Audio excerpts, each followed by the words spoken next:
ഇതാണ് ഒരു കപ്പാസിറ്റർ. നമുക്കിവനെ പല സൈസിലും പല ഷേപ്പിലൊക്കെ ആയിട്ട് കാണാൻ പറ്റും.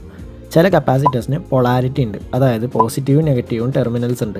സാധാരണയായിട്ട് ബ്ലാക്ക് ലൈനാണ് നെഗറ്റീവ് ടെർമിനൽ ഇൻഡിക്കേറ്റ് ചെയ്യുന്നത്, അല്ലാത്തത് പോസിറ്റീവ് ടെർമിനലായിരിക്കും. കപ്പാസിറ്ററിൻ്റെ വാല്യൂവും കാര്യങ്ങളൊക്കെ അതിൻ്റെ ബോഡിയിൽ മിക്കവാറും എഴുതി വെച്ചിട്ടുണ്ടാവും. ഈ കപ്പാസിറ്റർ എന്ന് പറയുന്നത് ഏറെക്കുറെ ഒരു ബാറ്ററിനെ പോലെയാണ്, അതായത് അതിന് ചാർജ് ചെയ്യാനും ഡിസ്ചാർജ് ചെയ്യാനൊക്കെ പറ്റും.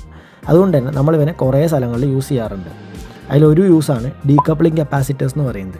മൈക്രോ കൺട്രോളേഴ്സ് അല്ലെങ്കിൽ വേറെ ICസിനൊക്കെ ഒരു പവർ ബാക്കപ്പ് കൊടുക്കാനായിട്ടാണ് നമ്മൾ ഡീകപ്ലിംഗ് കപ്പാസിറ്റേഴ്സ് യൂസ് ചെയ്യുന്നത്. പിന്നുള്ളൊരു ആപ്ലിക്കേഷനാണ് ഫിൽറ്ററിംഗ് എന്ന് പറയുന്നത്. ഈ കപ്പാസിറ്ററിന് ചാർജ് ചെയ്യാനും ഡിസ്ചാർജ് ചെയ്യാനും പറ്റുന്നതുകൊണ്ട് തന്നെ ഇവന് നോയ്സ് ഒക്കെ ഫിൽറ്റർ ചെയ്ത് കളയാൻ പറ്റും. അതുകൊണ്ട് തന്നെ നമ്മൾ ഓഡിയോ സർക്യൂട്ട്സിലും വേറെ പവർ സർക്യൂട്ട്സിലൊക്കെ ആയിട്ട് ഫിൽറ്ററിങ്ങിന് വേണ്ടി കപ്പാസിറ്റർ യൂസ് ചെയ്യാറുണ്ട്. പിന്നെ ഒരു റെസിസ്റ്ററും കപ്പാസിറ്ററും കൂടെ യൂസ് ചെയ്യുകയാണെങ്കിൽ നമുക്ക് ഈ കപ്പാസിറ്ററിൻ്റെ ചാർജിങ് ടൈമും ഡിസ്ചാർജിങ് ടൈമും കൺട്രോൾ ചെയ്യാൻ പറ്റും. അതുകൊണ്ട് തന്നെ നമുക്കത് വെച്ചിട്ട് ടൈം ഡിലേസ് ഉണ്ടാക്കാൻ പറ്റും. അത് വെച്ച് നമുക്ക് LED ബ്ലിങ്ക് ചെയ്യുക, അല്ലെങ്കിൽ ടൈമിംഗ് കൊടുക്കുക, അങ്ങനത്തെ കാര്യങ്ങളൊക്കെ ചെയ്യാൻ പറ്റും. അങ്ങനെ കുറേ ആപ്ലിക്കേഷൻസ് കപ്പാസിറ്റേഴ്സിനുണ്ട്.